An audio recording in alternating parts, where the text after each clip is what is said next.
Ok. Les variations d'une fonction. Arieka. Wonder Woman.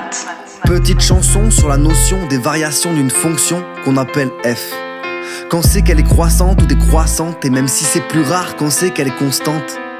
Premièrement, tu dois trouver l'expression de f', la dérivée, grâce aux formules que tu connais déjà. Quelques calculs et une fois que tu l'as, il faut que tu donnes une forme factorisée.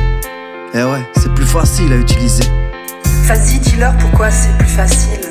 Parce que tu devras donner son tableau de signes. Et à chaque endroit où ta dérivée est positive, la fonction sera croissante.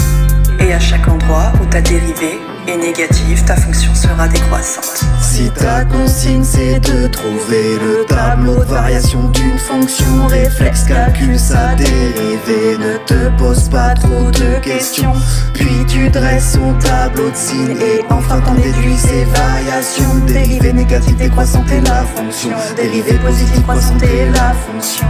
Un petit exemple pour illustrer tout ce qu'on a dit au premier couplet. On va prendre au hasard la fonction x au cube moins 3x carré.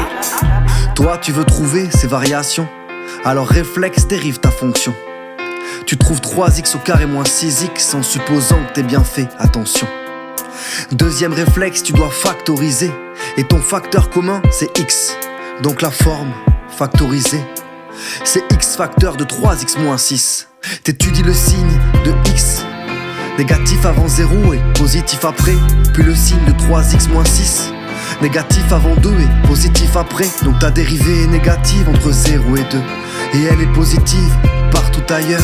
Donc la fonction décroît entre 0 et 2, et elle est croissante partout ailleurs. Le tableau de signes de la dérivée donne le tableau de variation de la fonction.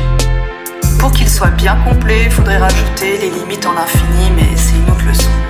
Si ta consigne c'est de trouver le tableau de variation d'une fonction, réflexe calcule sa dérivée, ne te pose pas trop de questions.